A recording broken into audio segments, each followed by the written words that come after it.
প্রতি বছর তো অপেক্ষা করে থাকি কলেজ থেকে যে কবে এই প্রতিযোগিতাটা আসবে এবং আমরা অ্যাটেন্ড করব এবং ফাইনালি অ্যাটেন্ড করার পর উপজেলা, জেলা, তারপরে বিভাগ, তারপর জাতীয় পর্যায়ে আসাটাই একটা বড় আনন্দের ব্যাপার। তার উপর যদি দুইটাতেই সেকেন্ড হই তাহলে সেটা তো আরো অনেক ভালো লাগে। আমি হচ্ছি জাতীয় শিক্ষা সপ্তাহ 2024-এ জাতীয় পর্যায়ে দেশাত্মবোধক গান এবং লোকসঙ্গীতে দ্বিতীয় স্থান অর্জন করেছিলাম। আজকে তার পুরস্কার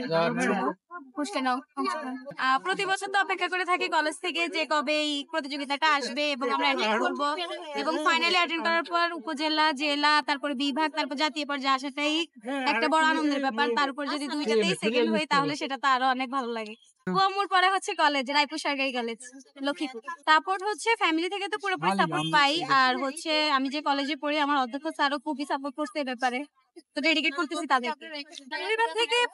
পরিবার থেকে তো পুরোপুরি প্রথমেই বললাম, কিন্তু হচ্ছে তার দিক থেকে সমাজ থেকে যতটুকু না পাই, যতটুকু পাওয়ার কথা তার চেয়ে অনেক কম পাই আর কি। ফ্রেন্ডরা তো অনেক খুশি, বাড়িতে গেলে সবাই হচ্ছে বসে আছে শুভেচ্ছা জানানোর জন্য, বিশেষ পুরস্কার গুলো দেখবে, ছবি তুলবে, এই আর কি। খুবই খুশি তারা। আলহামদুলিল্লাহ ভালো আছি। আজকে জাতীয় শিক্ষা সপ্তাহ 2024-এর জাতীয় পর্যায়ে পুরস্কার বিতরণী অনুষ্ঠান, যেখানে বিজয়ীদের মাঝে পুরস্কার বিতরণ করা হয়েছে। জাতীয় পর্যায়ে শ্রেষ্ঠ গাল গায়, এখানে আসলে অনেক বাধাই বলতে গেলে। প্রথমে আমাদের বিদ্যালয় পর্যায়ে, তারপর উপজেলা, তারপর আমাদের জেলা, বিভাগ, এরপরে আমরা জাতীয়। অনেক মানুষের সাথে আসলে লড়াই করে আমাদের এই পর্যন্ত হয়েছে। অনেক বড় একটা বাধা, অনেক ভালোই লেগেছে আসলে, কেননা এতটা কষ্টের পর আসলে যেটা বলে আসলে যে কষ্টের ফল সবসময় মিঠা হয়, যার কারণে অবশ্যই অনেক ভালো। আসলে আমার মা বিশেষ করে আমাকে অনেক সাপোর্ট করেছে, যার কারণে আমি বলবো আমি আজকে এই পর্যায় পর্যন্ত এসেছি। আমি আমার মায়ের প্রতি অনেক কৃতজ্ঞ।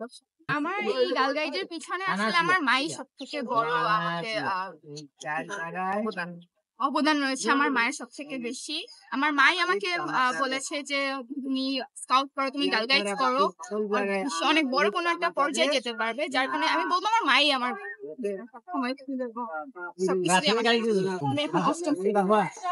ইচ্ছা তো আছে আসলে বড় হয়ে ডাক্তার হওয়া, কিন্তু তারপরও ইচ্ছা সমাজ সেবা করা সবসময়, যেটা এখন থেকে শুরু করেছি এবং ইনশাল্লাহ পরবর্তীতে